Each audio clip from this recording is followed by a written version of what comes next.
கிறிஸ்துவுக்குள் பிரியமானவர்களே, கர்த்தரும் இரட்சகருமாய் இயேசு கிறிஸ்துவின் ஈடு நீட்டு நாமத்தினாலே உங்கள் யாவருக்கும் என் அன்பின் வாழ்த்துக்களை தெரிவித்துக் கொள்கிறேன். தேவன் அருளிய அப்பம் பிரேயர் மினிஸ்டர் மூலியமாக உங்களோடு சந்திப்பதில் மிகுந்த மகிழ்ச்சி அடைகிறேன்.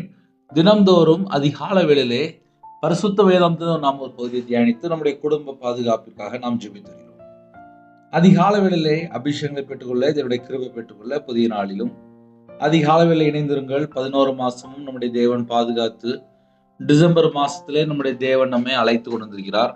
அழைத்து கொண்ட தேவனுக்கு கோடான கோடி ஸ்தோத்திரங்களை ஏறெடுக்கிறேன். டிசம்பர் மாசத்திலே 1ஆம் தேதியிலிருந்து 25ஆம் தேதி வரைய கிறிஸ்துவினுடைய பிறப்பை நாம் தியானித்து கொண்டிருக்கிறோம். தூங்கும் முன்பாக டிசம்பர் மாசத்திலே எப்படி நன்மை செய்ய வேண்டும் என்று தியானித்து கொண்டிருக்கிறோம். அதையும் தொடர்ந்து கேளுங்கள். ஒருவேளை இன்னைத்தான் புதுசா இணைந்திருக்கிறேன் அப்படின்னா மற்ற செய்திகளும் கர்த்தருடைய பிள்ளைகள் கேளுங்கள். யோவானின் சுவிசேஷம் 17ஆம் அதிகாரம் 8ஆம் வசனத்திலே, நீர் எனக்கு கொடுத்த வார்த்தைகளை நான் அவர்களுக்கு கொடுத்தேன். ஹல்லேலூயா. இயேசு கிறிஸ்து இந்த பூமிக்கு வந்த ஒரு முக்கியமான ஒரு நோக்கம் என்ன?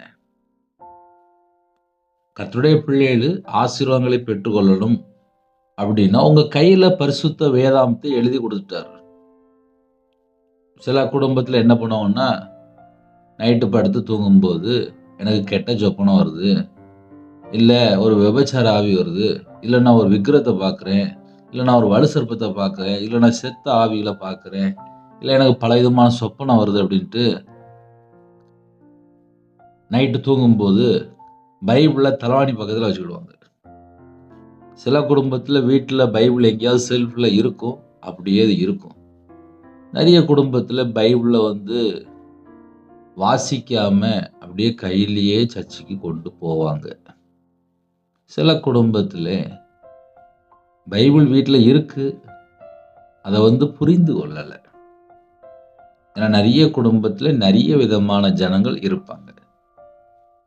சில குடும்பத்தில் அம்மா அப்பா பைபிள் வாசிக்க சொல்றாங்க, வேற வழியே இல்லை அப்படின்னு சொல்லிட்டு உட்காந்து எடுத்து வாசிப்பாங்க. சில குடும்பத்தில் பைபிள் இருக்கும், வாசிப்பாங்க, ஆனால் புரியாது. இப்போ நிறைய வீட்டில் நிறைய விதமான காரியங்கள் இருக்கு.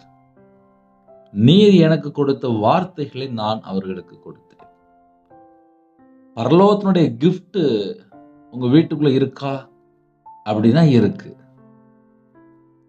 ஒரு வீட்டில் தேவனுடைய ஆசீர்வாதம் இருக்கா அப்படின்னா இருக்கு. ஒரு குடும்பம் ஆசீர்வதிக்கப்படுமா அப்படின்னா ஆசீர்வதிக்கப்படும். எப்படி பிரதர் அப்படின்னா, என்னைய வேணா கொஞ்சம் சொல்றேன், அது ரொம்ப ஈஸியா இருக்கும் புரிந்து கொள்ள. சின்ன வயசுலேருந்து என்னை சர்ச்சுக்கு கூட்டு போயிருக்காங்க. வீட்டில் பைபிள் இருக்கும், எப்போமாவது தங்க வசனம் அப்படிம்பாங்க, எப்போமா அப்படி பைபிள் அப்படி திறந்து பார்ப்பேன், ஒரு வசனம் வாசித்துட்டு அப்படி மூடி வச்சுருவேன். இல்லைனா சங்கீதம் 91 சங்கீதத்தை எடுத்து வாசிப்பேன், அப்புறம் மூடி வச்சுருவேன். இல்லை 1ஆம் சங்கீதம், இல்லை 100ஆம் சங்கீதம், இல்லை 23ஆம் சங்கீதம், இப்படி ஒரு 4-5 சங்கீதத்தை எடுத்து வாசித்துட்டு அப்படி மூடி வச்சுருவேன். இல்லைனா நீதிமொழியில் மட்டும் ஏதாவது ஒரு அதிகாரம் வாசித்துட்டு மூடி வச்சுருவேன். நான் சொல்கிறேன் எப்படின்னா பல வருஷங்கள். இது கூட இல்லை, வியாபாரத்தில் இருக்கும்போது திருமணம் முடிந்தது, சர்ச்சுக்கு போகிற பையன்தான், சர்ச்சில் தான் நற்கரன் எடுக்கிறேன், எனக்கு ஆவிக்குரிய வாழ்க்கைன்னா என்னன்னு தெரியாது, இயேசு எப்படிப்பட்டவர் தெரியாது, பைபிளுடைய அர்த்தம் என்னன்னு தெரியாது, இப்படி நிறைய பாயிண்ட் சொல்லிட்டே போகலாம். வியாபாரத்தில் இருக்கும்போது கடனில் கஷ்டப்பட ஆரம்பித்தேன். நிந்தைகள், அவமானங்கள், கண்ணீர், வேதனை, இது எல்லாம் ஒரு சைடில் வர ஆரம்பிச்சது. வியாபாரத்தில் இருக்கும்போது மாந்திரியத்துக்கு லட்சமா விக்கிரத்துக்கு பணம் கொடுத்துருக்கேன். கிட்டத்தட்ட கணக்கு பண்ணி பார்த்தா 13 லட்சம் தான் இருந்தது. ஒரே மனுஷன்தான் மாந்திரியம் பண்ணி என்கிட்ட பணம் வாங்கிட்டு இருந்திருக்கேன். சரி, எனக்கு மாந்திரியம் பண்ணவன் நல்லா இருக்கிறானா அப்படின்னு சொல்லி பார்த்தா தூக்கு போட்டு செத்து போயிட்டான். அதனால அவன் கணக்கும் முடிஞ்சு போச்சு. மாந்திரியம் பண்ணி பணம் வாங்கி அந்த குடும்பம் அழிஞ்சு போச்சு. மாந்திரியத்தில் கஷ்டப்படும் போது, விக்கிரத்துக்கு பணம் கொடுத்து கஷ்டப்படும் போது, பலவிதமான கட்டிலே, பாவ கட்டிலே துன்மார்க்கனா வாழ்ந்துட்டு இருக்கும்போது கையில் பைபிள் எடுத்து வாசிக்க ஆரம்பித்தேன். ஏன் உங்களுக்கு அப்படியே சொல்றேன் அப்படின்னா, ஒரு மனுஷன் ஆசீர்வதிக்கப்பட முடியுமா? ஒரு குடும்பம் ஆசீர்வாதமா இருக்குமா? அப்படின்னா இருக்கு. இது என்னுடைய வாழ்க்கையில உண்மை காரியங்கள். 50, 55 லட்ச ரூபா கடன்ல இருக்கும்போது கையில பைபிள் எடுத்து வாசித்தேன். அதாவது வாழவே முடியாது. அவ்வளோதான். எல்லா ஸ்டேஜும் தாண்டியாச்சு. இனிமேல் அந்த பையனால பொழைக்க முடியாது அப்படிம்பாங்கல்ல. 2008ல ஒரு தடவ உடம்பு சரியில்லாம வந்துச்சு. டாக்டர் சொல்லிட்டாரு, இந்த பையன் பொழைக்க மாட்டான் அப்படின்னு சொல்லி 48 மணி நேரம் கழிச்சு தான் பார்க்க முடியும்னு சொல்லி கையெழுத்து வாங்கிட்டாங்க. கர்த்தருடைய கிருபையினால இன்னைக்கு வரையும் உயிரோட இருக்கேன். எனக்கு மாந்திரியம் பண்ணி நான் செத்து போயிருன்னு சொல்லி மாந்திரியம் பண்ணிக்கிட்டே இருக்காங்க. 13 வருஷம் மாந்திரியம் பண்ணியிருக்காங்க. அப்பவும் தேவன் என்னை பாதுகாத்தார். நான் கையில பைபிள் எடுத்து வாசிக்க ஆரம்பிச்சதுக்கு அப்புறம் அந்த வசனத்தின் மூலியமா என் கூட பேச ஆரம்பிச்சார். இது எதுக்கு நான் உங்களுக்கு சொல்லி தரேன் அப்படின்னா, நீர் எனக்கு கொடுத்த வார்த்தைகளை நான் அவர்களுக்கு கொடுத்தேன். மாந்திரியம் பண்ணி சாகணும்னு சொல்லி மாந்திரியம் பண்ணிக்கிட்டே இருக்கான். பல முறை தரிசனத்துல வெளிப்படுத்திட்டாரு மாந்திரியம் பண்றத.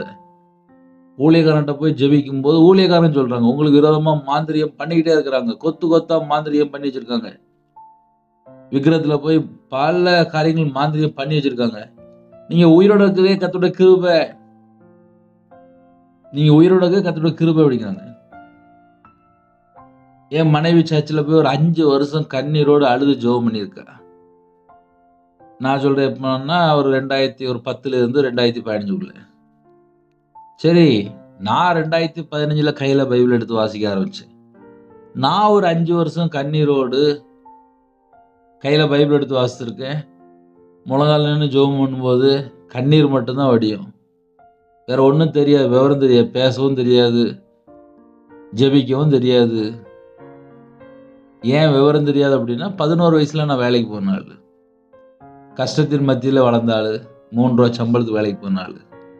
அதனால ஆவிக்குரிய அனுபவமோ இல்லை ஆவிக்குரிய வாழ்க்கையில வளரும்னு சொல்லி எனக்கு அப்படிப்பட்ட காரியத்தில் எனக்கு யாரும் என் கூட எனக்கு யாரும் ஹெல்ப் பண்றதுக்கு அப்படி யாரும் எனக்கு இல்லை. ஆனால் ஊழியத்துக்கு வந்ததுக்கு அப்புறம் பரிசுத்த ஆவியானவர் இருதய மனக்கண்களை திறந்ததுனால வசனம் வாசிக்கும் போது கர்த்தருடைய கிருபையினாலே புரிய ஆரம்பிச்சது. எனக்கு மாந்திரியம் பண்ணி சாகணும்னு சொல்லி ஒருத்தன் செஞ்சிட்டு இருக்கான். நான் என்ன பண்ணேன் அப்படின்னா கையில பைபிள் எடுத்து வாசித்தேன்.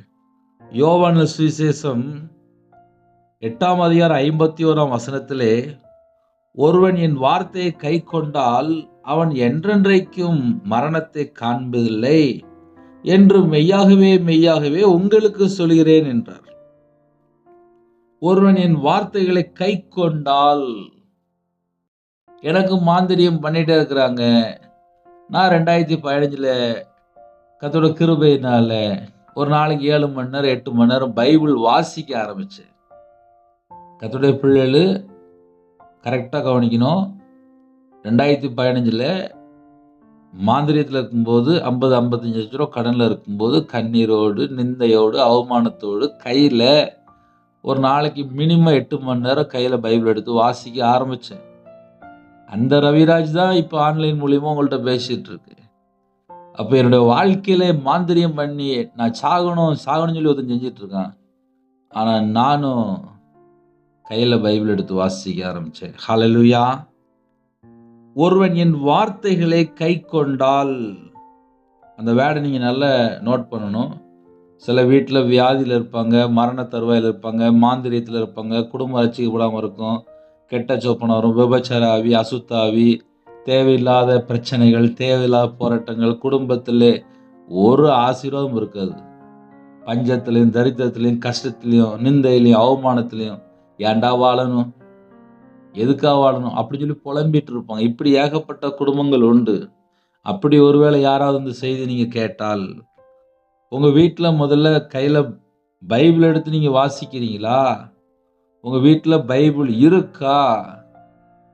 இதை முதல்ல நீங்கள் யோசித்து பாருங்க. ஏன்னா நிறைய குடும்பத்தில் கையில் பைபிள் எடுத்து வாசிக்கலை. அதுதான் வேதனையான காரியம். ஒருவன் என் வார்த்தைகளை கை கொண்டால், வார்த்தையை கை கொள்றீங்களா, அவன் என்றென்றைக்கும் மரணத்தை காண்பதில்லை. கையில பைபிள் எடுத்து வாசித்தாச்சுன்னா என்ன நடக்கும் அப்படின்னா, சீக்கிரமா சாவ மாட்டோம். நமக்கு தீர்காயுசு தந்துடுவார். ஏன்னா வசனத்தை நேசிக்கிறாங்களா. 7 மணி நேரம் 8 மணி நேரம் கையில பைபிள் எடுத்து வாசித்தேன் அப்படின்னா, ஒரு 50-55 லட்ச ரூபா கடன்ல இருக்கும்போது கையில பைபிள் எடுத்து வாசிக்க ஆரம்பிச்சேன். அதுக்கப்புறம் சொந்த வீடை விற்றேன், நகையை விற்றேன், வியாபாரத்தை விட்டேன், வியாபாரத்தை நஷ்டத்தில் வெளியே வந்தேன், சொந்த ஊரை விட்டே போயிட்டேன், கடன்லேயே போயிட்டேன். ஏன்னா கடன் தாங்க முடியல, நிம்மதி இல்லை, எல்லாம் விற்று எல்லாம் செட்டில் பண்ணிட்டு போயிட்டேன். போதும், அவ்வளோ முடிஞ்சு போச்சு. இன்னைக்கு பார்த்தா நான் உயிரோடு இருக்கேன் அப்படின்னா அது பரலோகத்தில் உயிர் பிச்சை போட்டிருக்கு. கையில் பைபிள் எடுத்து வாசித்து கண்ணீரோடு ஜெபிக்க ஆரம்பிச்சு.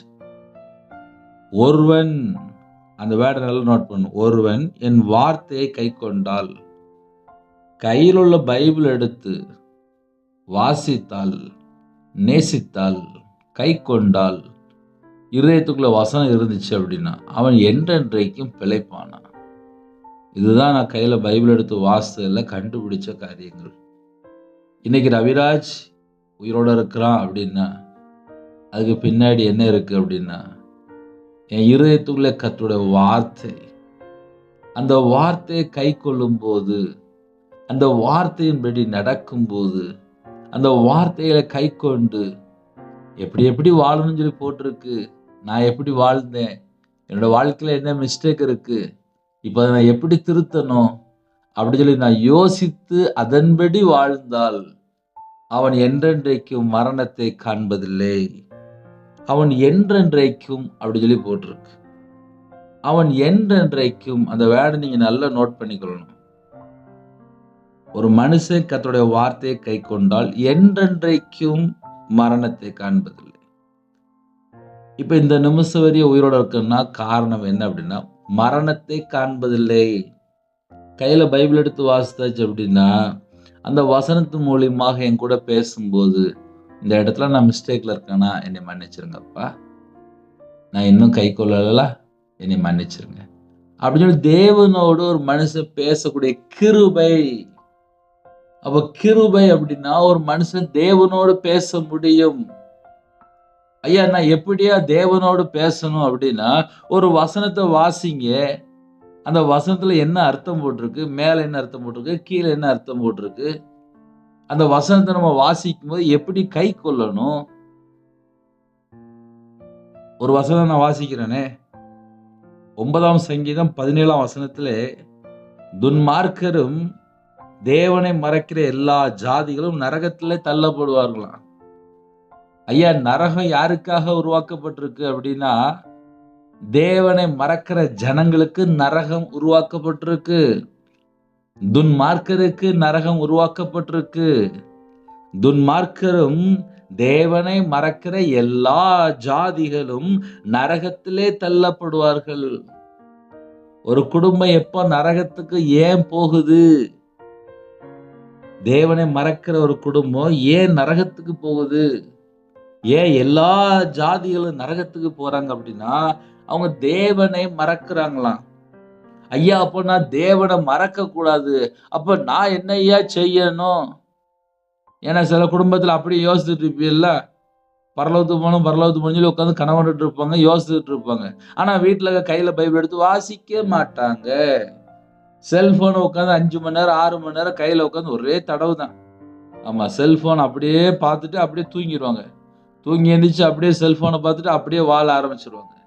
Cellphone cellphone cellphone cellphone cellphone உலகமாயிட்டு. ஸ்கூல்ல போற பையனும் சரி, காலேஜ் படிக்கிற பையனும் சரி, வாலிப பிள்ளையும் சரி, இல்லை குடும்ப தலைவராக இருந்தாலும் சரி, வீட்டில் இருக்கிற நிறைய தாய்மார் இருந்தாலும் சரி, இல்லை வெளிநாட்டில் வேற நிறைய இடத்துல வேற வேற நாட்டுக்குள்ள இருக்காங்க, வேற வேற ஹாஸ்டல்ல இருக்காங்க, ஹோம்ல இருக்காங்க, எத்தனையோ இடத்துல இருக்காங்க. எங்க பார்த்தாலும் கையில செல்போனு, எங்க பார்த்தாலும் கையில செல்போன் பார்த்து செல்போனை பார்த்து சிரிச்சுக்கிட்டு இருக்காங்க. பக்கத்துல யாருமே இல்லை. சில குடும்பத்துல செல்போனை பார்த்து மனநல பாதிக்கப்பட்டிருக்காங்க. சில குடும்பத்துல செல்போனை பார்த்து கண்ணு காணாம போயிருது. சில குடும்பத்துல செல்போனை பார்த்து பைத்தியக்காரன் ஆயிடுறாங்க. சில குடும்பத்துல செல்போனை நல்ல காரியங்களை யூஸ் பண்ணி நல்லா இருக்கிறாங்க. அப்போ செல்ஃபோனில் நன்மையும் இருக்குது, தீமையும் இருக்குது. அதில் அழிக்கக்கூடிய காரியங்கள் நிறைய இருக்குது. இன்னைக்கு நிறைய குடும்பத்தில் செல்ஃபோன் மூலிமா ஆசிரியக்கப்பட்டவங்களா அப்படின்னு சொல்லி பார்க்கும்போது, அது ஒரு இன்டர்நெட்டு, அது இப்போ லேட்டஸ்ட்டாக எல்லாருக்கும் ஒரு 10 வருஷத்துக்குள்ள கொஞ்சம் பெருசாக தெரியுது. ஆனால் நம்ம ஒவ்வொரு நிமிஷமும் உயிரோடு இருக்கிறோம் அப்படின்னா அது கர்த்தருடைய கிருபை. இந்த கொரோனாக்கு அப்புறம் நம்ம உயிரோடு இருக்கிறோம்னா அது கர்த்தருடைய கிருபை. ஐயா, தேவனை மறந்து நான் வாழ்ந்துட்டு இருக்கேன் ஐயா, என் குடும்பத்தை ஆசீர்வதிப்பாரா அப்படின்னா பைபிள் என்னமா போட்டிருக்கு? தேவனை மறக்கிற எல்லா ஜாதிகளும் நரகத்திலே தள்ளப்படுவார்கள். இது நான் சொல்லலப்பா, 9ஆம் சங்கீதம் 17ஆம் வசனத்துல எழுதப்பட்டிருக்கு. முதல்ல கையில பைபிள் எடுத்து வாசித்தா பரலோகத்துக்கு போறதுக்கு என்ன செய்யணும்னு சொல்லி யோசிப்பாங்க. நான் அப்படிதான் கையில பைபிள் எடுத்து வாசிக்க ஆரம்பிச்சேன். துன்மார்க்கன் அப்படின்னு சொல்லி யாருன்னு பார்த்தேன். 119ஆம் சங்கீதத்தில் எழுதப்பட்டிருக்கு, உமது வேதத்தை விட்டு விலகுற துன்மார்க்கன். கையில பைபிள் எடுத்து வாசித்து மனம் திரும்பாமல் இருந்தால் அவன் யாரு அப்படின்னா துன்மார்க்கன். வேதத்தை கை கொள்ளாமல் சும்மா கையிலே பைபிளை தூக்கிட்டு போவாங்க. ஞாயிற்றுக்கிழமை டெய்லி சர்ச்சுக்கு போகிற குடும்பம்லாம் உண்டு. கையில் அழகாக பைபிளை கொண்டு போவாங்க. ஆனால் பைபிள் எடுத்து வாசிக்கவும் மாட்டாங்க, ஜெபிக்கவும் மாட்டாங்க. அதனால ஒரு மனுஷன் பரலோகத்துக்குள்ள போகணும், தீர்காயுசோடு வாழணும், வியாதி இல்லாமல் வாழணும், சுகத்தோடு வாழணும், பைபிளில் வசனம் இருக்கு. ஒருவன் என் வார்த்தைகளை கை கொண்டால், இன்னைக்கு வார்த்தையை கை கொள்கிற ஜனம் ஆசீர்வதிக்கப்பட்ட ஜனம். அவங்க இருதயத்துக்குள்ள முதல்ல சமாதானம் இருக்கும். இன்னைக்கு நிறைய வீட்டுக்குள்ள என்ன இல்லைன்னா சமாதானம் இல்லை. அது ஒரு வேதனையான காரியம். வேதனையான காரியம் என்ன அப்படின்னா சமாதானம் இல்லாம நிறைய பேர் சுத்திட்டு இருக்காங்க. இந்த உலகத்துக்குள்ள எப்படி சுத்திட்டு இருக்காங்கன்னா சமாதானம் இல்லை, ஆனா சிரிச்சுக்கிடுவாங்க. எல்லாரையும் பார்க்கும்போது நான் நல்லா இருக்கேன் அப்படின்னு சொல்லி சிரிச்சுக்கிடுவாங்க. தங்களை ஏமாத்தி கொள்வாங்க. ஒரு உண்மையான ரிசல்ட் என்னன்னா சமாதானம் இருக்காது. ஆனா வசனத்தை கை கொண்டால் அவங்களுடைய வாழ்க்கை எப்படி இருக்கும் அப்படின்னா முகஸ்துதிலாம் இருக்காது. மற்றவங்களை பார்க்கும்போது சிரிக்கலாம் மாட்டாங்க, நார்மலா இருப்பாங்க, மனுஷனா இருப்பாங்க, வேஷம் போட மாட்டாங்க, யாருக்கும் பயந்தெல்லாம் ஓட மாட்டாங்க. ஆனா வசனத்தை கை கொண்டு நீதிமானா பரிசுத்தவானா வாழ்ந்துட்டு இருப்பாங்க. இதெல்லாம் நான் கையில பைபிள் எடுத்து வாசித்து கற்றுக்கொண்ட காரியங்களை கொஞ்சம் கொஞ்சமா பேசிட்டு இருக்கு. அதனால பரலோகத்துக்கு போகணும் அப்படின்னா ரொம்ப ஈஸி. என்ன செய்யணும் அப்படின்னா மனம் திரும்பி சிறு பிள்ளைய போல மாறிடணும். நான் கத்தரை விட்டு வழி வாழ்ந்துட்டேன், நீ மன்னிச்சிருங்கப்பா, இனிமேல் இருக்க காலம் பொல்லாத காலமா இருக்கு, எனக்கு கிருபை தாங்கப்பா, பரிசுத்தம் நிரப்புங்கப்பா, உங்களுடைய பிரசன்னத்தினால மூடுங்கப்பா, உங்களுடைய வல்லமையினால் நிரப்புங்கப்பா, என் கூட நீங்க இருங்கப்பான்னு சொல்லி அவருடைய சமூகத்துல தாழ்த்தி இன்னைக்கு தாழ்த்துற நிறைய குடும்பத்தை பார்க்க முடியல. எனக்கு இது வேணும், எனக்கு அது வேணும், எனக்கு இது வேணும், புடுங்கி சாப்பிடுற மாதிரி இப்ப அப்படிதான் போயிட்டு இருக்கு.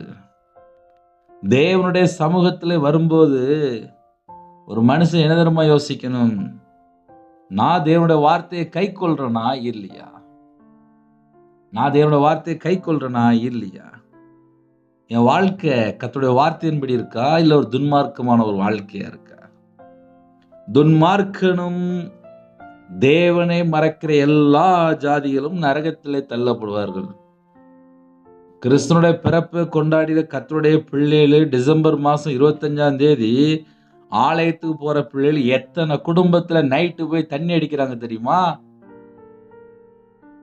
365 நாளும் கையில பைபிள் எடுத்து வாசிக்காம எத்தனை குடும்பம் சுத்திட்டு அலையுது. நான் சொல்ல உண்மையா பொய்யா? அதுல நானும் ஒரு ஆள் தானே. ஏன்னா நான் வியாபாரத்துல இருக்கும்போது எனக்கு வாசிக்க ரொம்ப பிடிக்காது.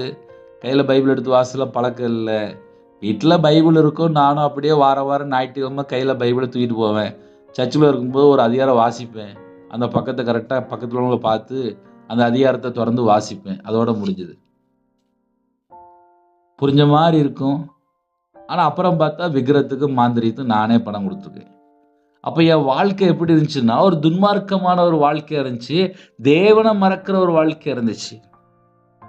தேவனை மறக்கிற வாழ்க்கையாக இருக்கும்போது, ஒரு துன்மார்க்கமான ஒரு வாழ்க்கையாக இருக்கும்போது, பைபிள் படி என்ன தண்டனை அப்படின்னு சொல்லி பார்க்கும்போது, எல்லா ஜாதிகளும் நரகத்திலே தள்ளப்படுவார்கள்.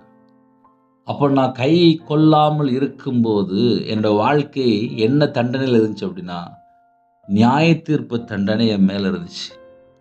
நரகத்திலே தள்ளப்படுவார்கள். இப்படிப்பட்ட ஒரு மனுஷன், ஒரு பாவி தான் கையில் பைபிள் எடுத்து வாசிக்க ஆரம்பித்தேன். எப்படி வாசிக்க ஆரம்பித்தேன்? கண்ணீரோடு வாசிக்க ஆரம்பித்தேன்.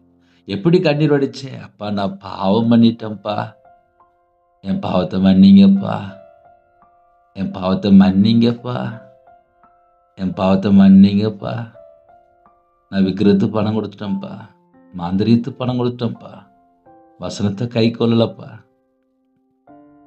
எனக்கு தெரியாதுப்பா, எப்படி தேவனை தேடணும் எனக்கு தெரியாதுப்பா, நான் தேவனை மறந்து வாழ்ந்தாளுப்பா, எனக்கு கிருபை தாங்கப்பா, எனக்கு கிருபை தாங்கப்பா, எனக்கு கிருபை தாங்கப்பா. நான் இப்படி தான் ஜெபிச்சு பழகினேன். எனக்கு எல்லாரும் போல எனக்கு ஜெபிக்க தெரியாது. ஒரு நார்மலாக ஒரு மனுஷனாக வாழ்ந்தேன், அவ்வளோதான். அதனால் கால வேளையிலே கர்த்தருடைய பிள்ளைகள் வசனத்தை கை கொண்டால் என்றென்றைக்கும் மரணத்தை காண்பதில்லை என்று மெய்யாகவே மெய்யாகவே உங்களுக்கு சொல்கிறேன் என்றார். அப்போ இன்னைக்கு காலை வேளையில செய்தி என்ன? கிறிஸ்துனுடைய பிறப்புக்கு இன்னைக்கு உள்ள வசனம் என்ன அப்படின்னா, நீர் எனக்கு கொடுத்த வார்த்தைகளை நான் அவர்களுக்கு கொடுத்தேன். உங்க கையில இருக்கிற கிஃப்ட் 1000 கோடியை கொண்டு வச்சாலும் அந்த பைபிளுக்கு ஈக்குவல் ஆகாது. உலகத்தில் உள்ள மொத்த சொத்து கொண்டு வந்து ஒரு டேபிளில் வச்சுட்டு நான் பைபிளோட தாண்டி எனக்கு அந்த கிஃப்ட் இருக்கு அப்படின்னாலும் அதுக்கு ஈக்குவல் ஆகாது. ஒரு பைபிள் ஒரு மனுஷனை மாத்துது. எத்தனையோ கோடிக்கணக்காக சொத்து வச்சிருக்காங்க, ஆனா வாழ்க்கை பார்த்தா கர்த்தரை விட்டு தள்ளி போன சில குடும்பங்கள் உண்டு. ஆனா ஒரு மனுஷன் கையில பைபிள் எடுத்து வாசித்து அதன்படி வாழ ஆரம்பித்தால் அவன் மட்டும் இல்லை, அந்த குடும்பம் மட்டும் இல்லை, பேரம்பேத்தி குடும்பம் வம்சம் எல்லாமே ஆசீர்வதிக்கப்படுது. இது நான் கையில பைபிள் எடுத்து வாசித்து அந்த காரியத்திலிருந்து நான் உங்கள்கிட்ட பேசிட்டு இருக்கேன். ஐயா நான் நல்லா இருக்கணும், என் பிள்ளை நல்லா இருக்கணும், என் குடும்பம் நல்லா இருக்கணும், என் வம்சம் நல்லா இருக்கணும். முதல்ல கையில பைபிள் எடுங்க. ஹாஸ்பிட்டலில் போய் சுகர் இருக்குது, ப்ரெஷர் இருக்குது, ஹார்ட் ப்ராப்ளம் இருக்குது அப்படின்னா டாக்டர் சொல்லிடுவார், டெய்லி 2 நேரம் மாத்திரை போட்டுருங்க, அப்போ தான் ப்ரெஷர் கூடாது, சுகர் கூடாது, ஹார்ட் ப்ராப்ளம் வராது அப்படி சொல்லி மாத்திரை கொடுத்து அனுப்பி விட்ருவாங்க. ஒரு மாதம் 2 மாதம் கழித்து டாக்டர் கூட்டிட்டு அப்படின்னா அவர் முதல்ல என்னதம்மா கேட்பார், மாத்திரை டெய்லி போட்டிங்களா, டயத்துக்கு டைம் போட்டிங்களா, கரெக்டாக சாப்பிட்டீங்களா, வேறு எதாவது எக்ஸ்ட்ரா சாப்பிட்டீங்களா அப்படி சொல்லி கேட்பார். கேட்டு தான் ஒரு முடிவு பண்ணுவார். இன்னைக்கு ஒரு மனுஷன் தீர்காயுசை பெற்றுக்கொள்ளணும், நல்ல அழகா பூமியில் சகல செழிப்போட வாழணும் அப்படின்னா வசனத்தை எந்த அளவுக்கு கை கொள்கிறோமோ அந்த அளவுக்கு நம்மளோட வாழ்க்கை ஆசீர்வாதமாக இருக்கும். ஆசீர்வாதமாக இருக்கணும் அப்படின்னா எந்த அளவுக்கு நம்ம வசனத்தை கை கொள்றோம். ஏன்னா சில குடும்பத்தில் வசனத்தை கை கொள்ளாம ஒரு துன்மார்க்கமான ஒரு வாழ்க்கையா இருக்கும்போது ஆசீர்வாதம் எப்படி இருக்கும்? ஏன்னா என் வாழ்க்கையில் உள்ள காரியங்களை நான் சேர்த்தே சொல்றேன். நான் கையில பைபிள் எடுத்து வாசிக்காமல் ஒரு துணிகரமான ஒரு வாழ்க்கையா இருந்ததுனால ஒரு 50-55 லட்ச ரூபா கடன்ல தள்ளப்பட்டேன்.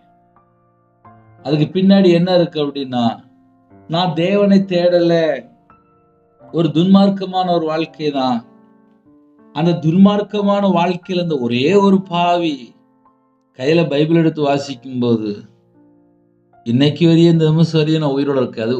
உயிர் பிச்சை போட்டார், அவ்வளவுதான், பொழைச்சிட்டு போ, அவ்வளவுதான். என்ன காரணம்? மனைவி சர்ச்சில் போய் 5 வருஷம் கண்ணீர் வடித்து ஜெபம் பண்ணியிருக்கேன். அப்ப கர்த்தருடைய பிள்ளைகள் ஜெபிக்கிற பிள்ளைகளா இருந்தால், வேதத்தை நேசிக்கிற பிள்ளைகளா இருந்தால், கைக்கொள்கிற பிள்ளைகளா இருந்தால், உங்க குடும்பம் ஆசீர்வதிக்கப்படும். எனக்கு 2017 ஒரு வாலிப மகள்.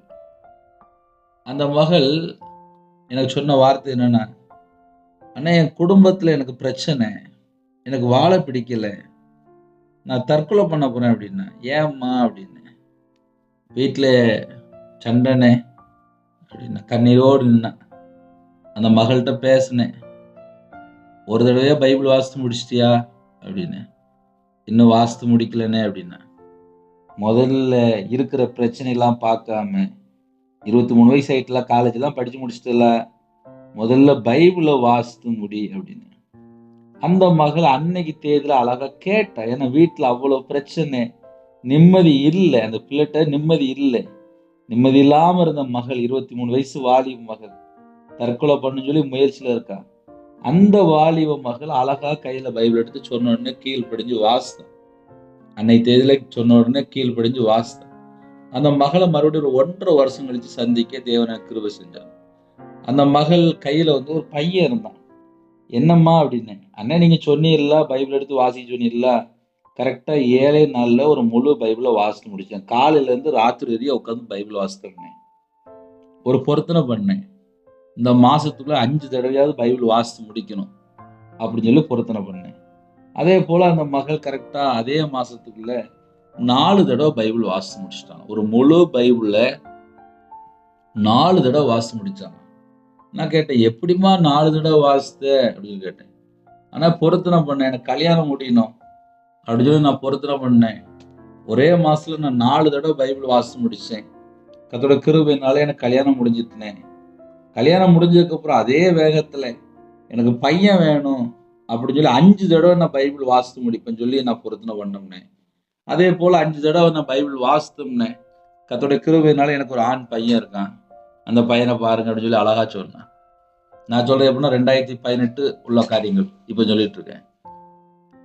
அப்ப அந்த மகள் ரொம்ப சர்ச்சுக்கு போகாத மகள் தான். குடும்பத்துல பலவிதமான பிரச்சனை. ஆனால் அந்த மகள் கையில பைபிள் எடுத்து வாசித்தா, கர்த்தருடைய கிருபையினாலே அந்த மகளுக்கு ஒரு திருமணம் முடிந்தது. மறுபடியும் பொருத்தனை பண்ணி 5 தடவ பைபிள் வாசித்து முடிச்சா. 1 வருஷம் கழிச்சு பார்க்கும்போது கையில பையன் இருந்தான்.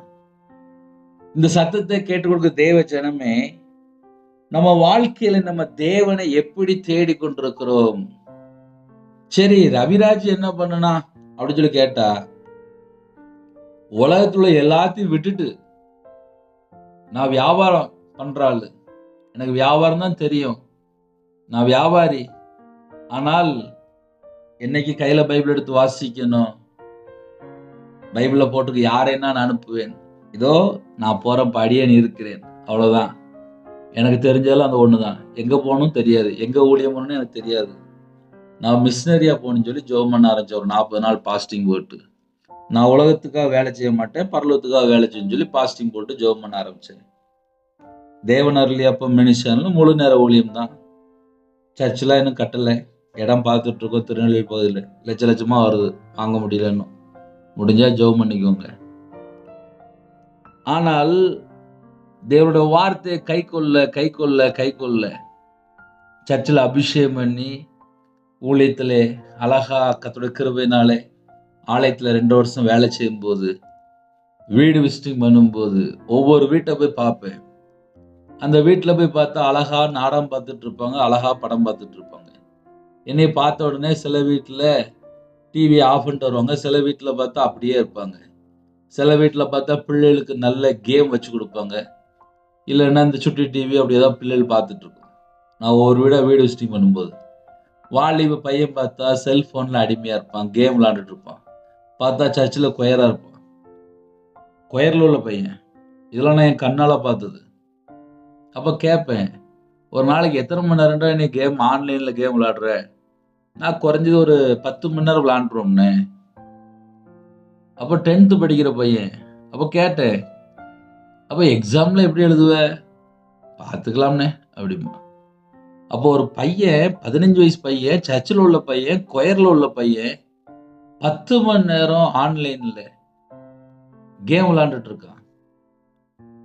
இது ஏன் உங்களுக்கு சொல்லித்தரேன் அப்படின்னா, நானாவது 6ஆம் கிளாஸ் தான் போயிருந்தேன், ஸ்கூல் போயிருந்தேன். அதுக்கப்புறம் என்னுடைய வாழ்க்கையில வேலைக்கு அனுப்பி விட்டாங்க. சின்ன வயசுல நான் வேலைக்கு போனதுனால கையில பைபிள் எடுத்து வாசிக்கல. எனக்கும் விவரம் தெரியல. சர்ச்சுக்கு போற பையன் தான், கொயர்ல இருக்கிற பையன் தான், 10th படிக்கிற பையன். 10 மணி நேரம் ஆன்லைன்ல போய் கேம் விளையாடுறானா? தைரியமா சொல்றான். இது ஏன் உங்களுக்கு சொல்லித்தரேன் அப்படின்னா, தேவனை மறக்கிற எல்லா ஜாதிகளும் நரகத்திலே தள்ளப்படுவார்கள். இந்த செய்தியை கேட்டுக்கொண்டிருக்கிற தேவ ஜனமே, உங்க வீட்டில் உள்ள பிள்ளைகளு, இல்ல உங்க வீட்டில் உள்ள பேரம்பேத்தி கையில பைபிள் எடுத்து வாசிக்கிறாங்களா? இன்னைக்கு துணிகரமான ஒரு வாழ்க்கை ஓடிட்டு இருக்கு. துரோகம் பண்ணிட்டு இருக்கிறாங்க. தேவனை மறந்து துரோகம் பண்ணிட்டு இருக்கிறாங்க. துன்மார்க்கமான ஒரு வாழ்க்கை வாழ்ந்து தேவனுக்கு துரோகம் பண்ணிட்டு இருக்கிறாங்க. கிறிஸ்துவனுடைய பிறப்பை கொண்டாடி எத்தனையோ கோடிக்கணக்கான ஜனங்கள் தேவனை உண்மையா தேடல, வேஷம் போட்டுட்டு இருக்கிறாங்க. வெளிப்பிரகார வேஷம். வெளியில வீட்டுல பார்த்தா எல்லா டெக்கரேஷன் எல்லாமே பக்காவா போயிட்டு இருக்கு. வீட்டுல வேலை பார்க்குற அந்த வீட்டு வேலை பார்க்குறவங்களுக்கு ஒரு 1000 ரூபா 2000 ரூபா ஒரு ட்ரெஸ் எடுத்து கொடுக்கறது இல்ல, ஒரு சாப்பாடு வாங்கி கொடுக்கறது இல்ல, ஒரு கேக் வாங்கி கொடுக்கறது இல்ல, வீட்டுல கெட்டு போன பொருளை கொடுக்குறாங்க. கிறிஸ்துவோட அன்பை எப்படி வெளிப்படுத்த போறோம்? உங்க வீட்டுல இருக்க ஒரு வேலை பார்க்கிறவங்களுக்கு என்ன செய்யறோம்? சில குடும்பத்துல கோடிக்கணக்கா பணம் இருக்கும், பல இன்வெஸ்ட்மெண்ட் பண்ணுவாங்க. ஒரு டாக்டர் சொன்னாரு, நான் ஆன்லைன்ல 91 லட்சம் இன்வெஸ்ட் பண்ணினேன் ஒரு ஷேர் மார்க்கெட்ல. அதுல இப்ப பணம் எடுக்க முடியாது, அது லாக் ஆகி போயிட்டு அப்படிங்கிறாங்க. என்கிட்ட டாக்குமெண்ட் எல்லாம் இருக்கு, ஆனா என்னால ஒண்ணும் செய்ய முடியல. 91 லட்சம் அந்த டாக்குமெண்ட் அதுல இன்வெஸ்ட் பண்ணி அதுல ஒரு பைசா எடுக்க முடியல. அது எனக்கு கிடைக்குமா அப்படின்னு சொல்லி வருத்தத்தோடு தெரிவிச்சாங்க. 91 லட்சம். டாக்டர் தான், பல லட்சங்கள் சம்பாதிக்கிறவங்க தான் ஆன்லைன்ல போய் இன்வெஸ்ட் பண்ணியிருக்காங்க. அந்த பணம் அவங்களுக்கு ரிட்டர்ன் ஆகல. அது நிறைய கிடைக்கும் நினைச்சு இன்வெஸ்ட் பண்ணாங்க, ஆனா ரிட்டர்ன் ஆகல. இன்னைக்கு பணத்தை கொண்டு பல இடத்துல கொண்டு இன்வெஸ்ட் பண்ணிக்கிட்டு எப்படியாவது நம்ம பெரிய ஆள் ஆயிரலாம், கோடிக்கணக்கா சம்பாதிச்சிடலாம் சொல்லி நம்ம நினைக்கிறோம். அடுத்த நாள் உயிர் இருந்தாதானே உண்டு. இன்னைக்கு செத்தா அதுக்கப்புறம் நேரம் நியாய தீர்ப்பு, ஜட்ஜ்மெண்டே. வெள்ளை சிங்காசனத்துக்கு முன்பாக எல்லாரும் நிக்கணும். ரவிராஜும் அங்க போய் நிக்கணும்.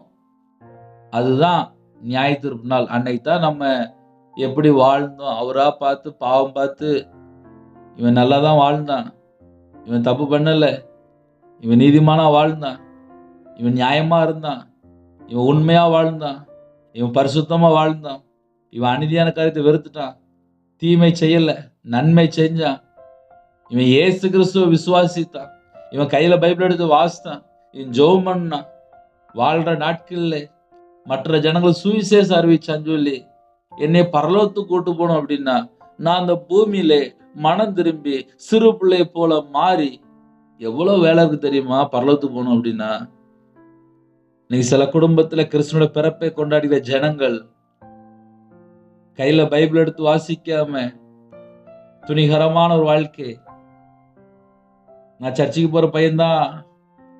ஒரு குடும்பத்துல என்ன பண்ணுவாங்க அப்படின்னா, ஞாயிற்றுக்கிழமை அழகா சர்ச்சில் நற்கர்ணை எடுக்கும்போது கரெக்டா முன்னாடி போயிடுவாங்க, சகல செழிப்போட இருப்பாங்க. திங்கக்கிழமை காலைல பார்த்தா ரோட்ல நின்றுட்டு சிகரெட் அடிச்சிட்டு இருப்பாரு. ஞாயிற்றுக்கிழமை பார்த்தா நற்கர்ணை எடுத்ததாரு, வெள்ளை ட்ரெஸ் போட்டாச்சு. திங்கக்கிழமை பார்த்தா சிகரெட் அடிக்க ஆரம்பிச்சாச்சு.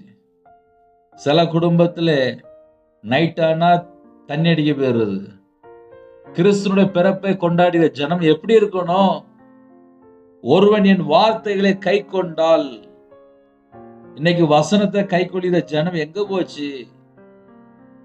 அதனால கர்த்தருடைய பிள்ளைகளை ஆசீர்வாதத்தை பெற்றுக்கொள்ளணும் அப்படின்னா மகா பெரிய கிஃப்ட் உண்டு.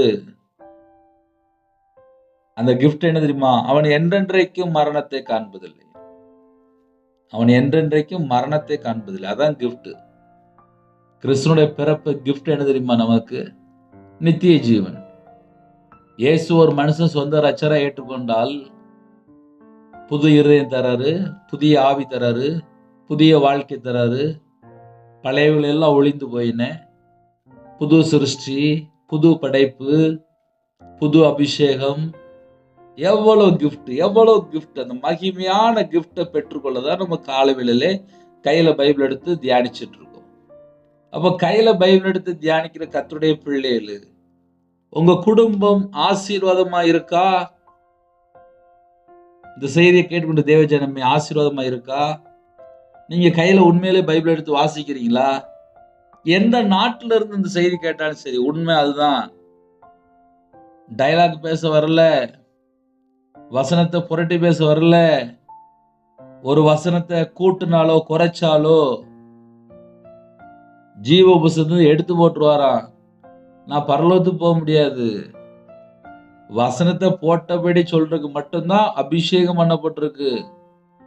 இன்னைக்கு நிறைய குடும்பத்திலே எப்படி வாழ்ந்தாலும் தேவன் ஆசீர்வதிப்பார் நினைக்கிறான். கிடையாது. வசனத்தை கை கொண்டால் அப்படிப்பட்ட ஒரு வாழ்க்கை இருக்கா?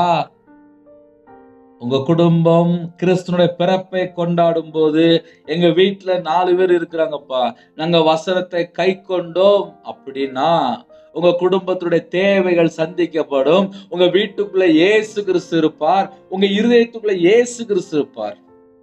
இயேசு வந்த வீட்டுல தான் சந்தோஷம். இயேசு வந்த வீட்டுல தான் ஆசீர்வாதம். இயேசு வந்த வீட்டுல தான் வாழ்க்கை வெளிச்சம். இதெல்லாம் நான் அனுபவிச்சிருக்கேன். நான் சொல்ல முடியும்.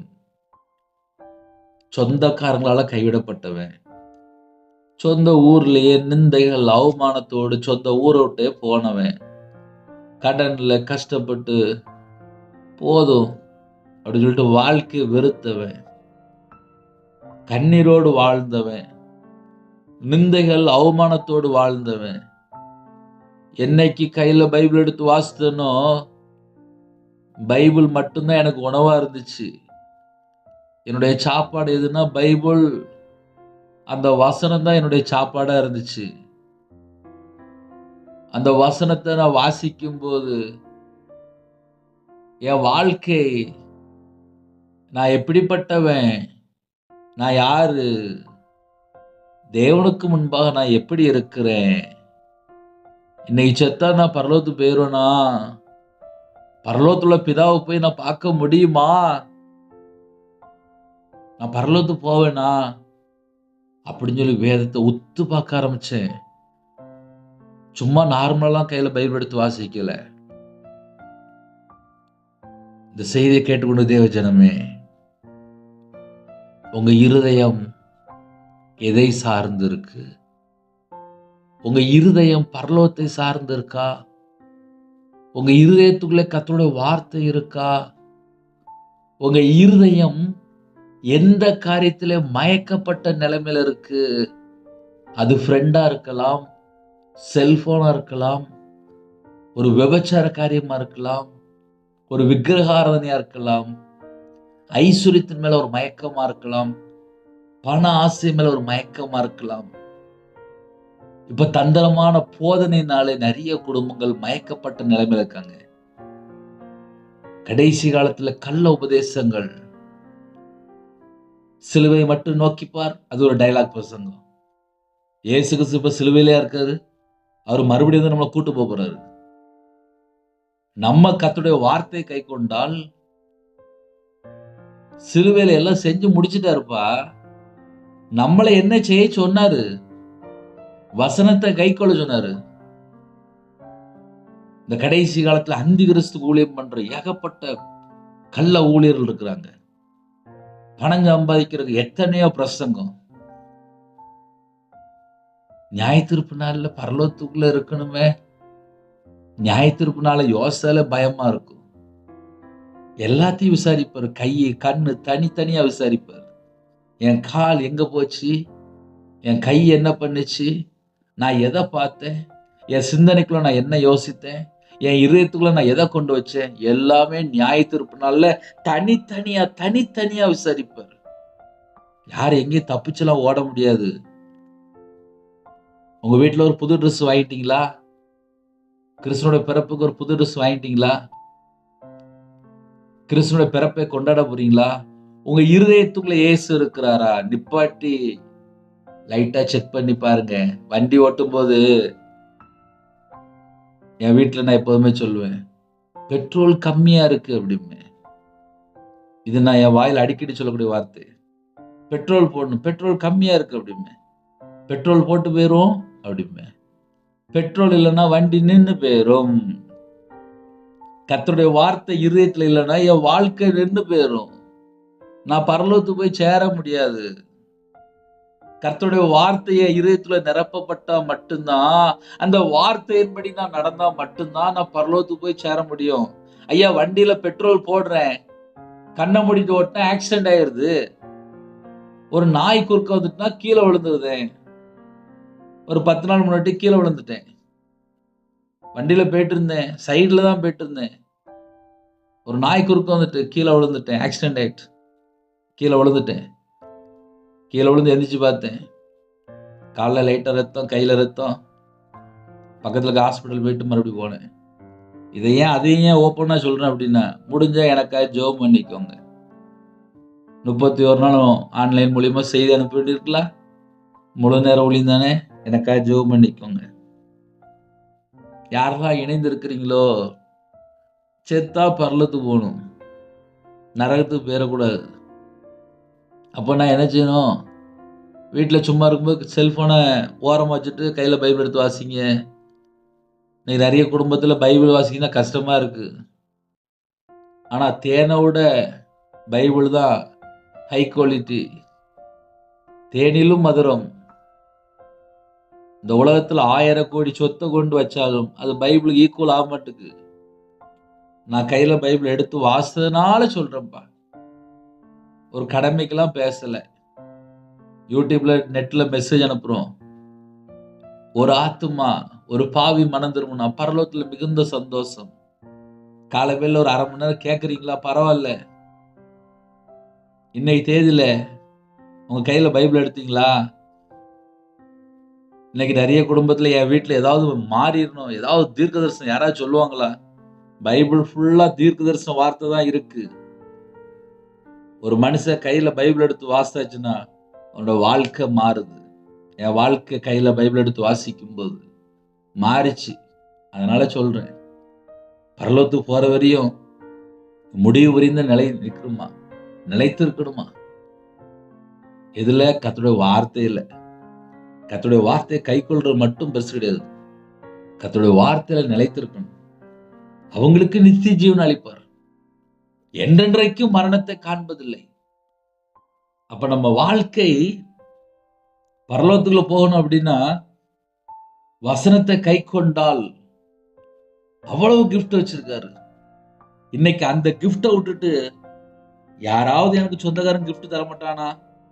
யாராவது எனக்கு ஏதாவது தர மாட்டாங்களா? என் ஃப்ரெண்டு பேச மாட்டாளா? என் சொந்தக்காரன் பேச மாட்டானா? என் கூட இருக்கிறவங்க பேச மாட்டாங்களா? என் பக்கத்து வீட்டில் உள்ளவங்க பேச மாட்டாங்களா? நான் போற சர்ச்சில் என்கிட்ட யாருமே பேசலையே, என்கிட்ட யாருமே பழகலையே. இப்படிதான் உட்காந்து ஒரு மனுஷன் உட்காந்து புலம்பிட்டு இருக்கான். எனக்கு சில ஜெபகுறிப்புலாம் வரும்போது சொல்லுவாங்க, எங்க வீட்டுல என்னை எல்லாரும் ஒதுக்கிட்டாங்க, என்னை எல்லாரும் கஷ்டப்படுத்திட்டாங்க அப்படிம்பாங்க. நானும் யோசிச்சுக்கிடுவேன், என் வாழ்க்கை அப்படித்தானே இருக்கு அப்படின்னு சொல்லி நானும் யோசிச்சுக்கிடுவேன். ஒரு மனுஷன் பரலோகத்துக்கு போகணும் அப்படின்னா இந்த உலகத்துல எல்லா காரியத்தையும் வெறுத்து இருக்கணும். இன்னைக்கு நிறைய குடும்பத்துல எல்லாம் வேணும் வேணும் வேணும் வேணும், ஒரே வேணும் வேணும் வேணும். அப்புறம் இயேசு அப்படின்னா ஆமா அப்படிம்பாங்க, அதுக்கு மட்டும் ஆமா அப்படிம்பாங்க. மற்றதெல்லாம் வேணும், பணமா வேணும், நகையா வேணும், சொத்தா வேணும், வண்டியா வேணும், காரா வேணும், பங்களாவா வேணும், எல்லாம் வேணும், எல்லாம் வேணும் வேணும் வேணும் வேணும்.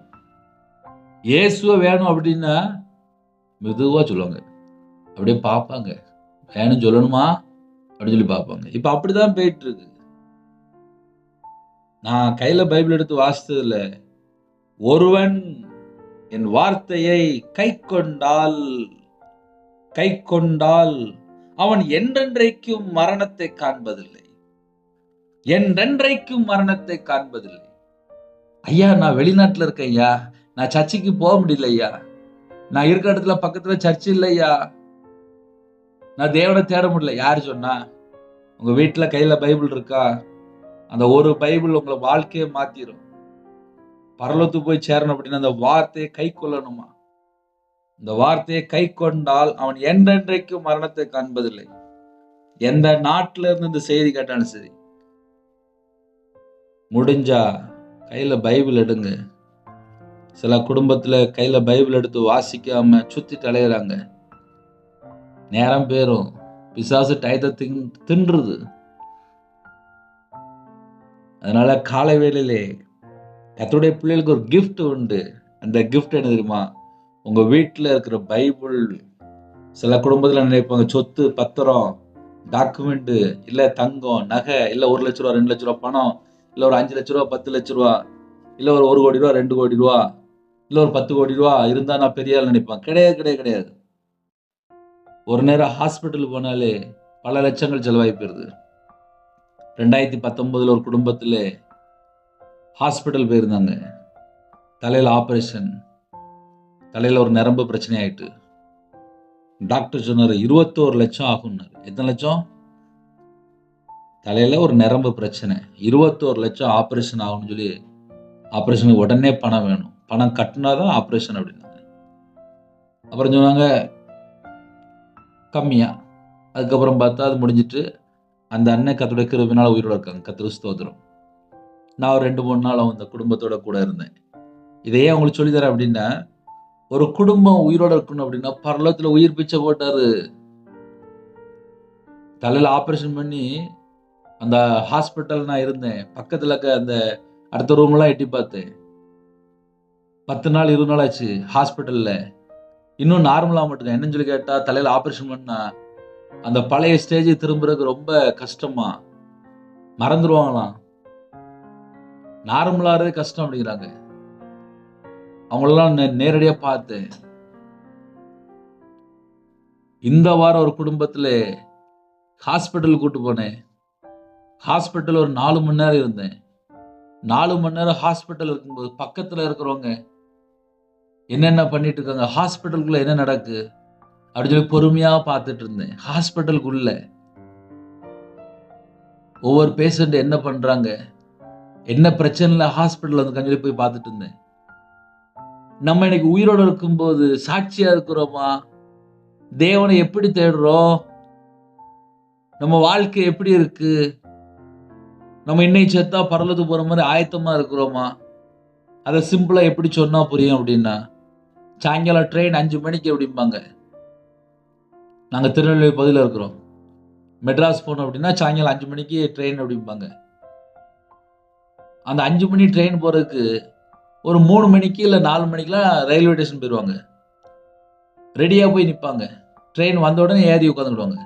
சாப்பாடு கொண்டு போயிடுவாங்க, டிக்கெட்டு எடுத்து விடுவாங்க. எல்லாம் கரெக்டா ரெடியாகி கரெக்டா போய் உட்காந்துருப்பாங்க. இன்னைக்கு ராத்திரி கர்த்தருடைய வருகையா இருந்தால் அதே போல நம்ம ஆயத்தமா இருக்கிறோமா? நார்மலா பேசிட்டு இருக்கேன்.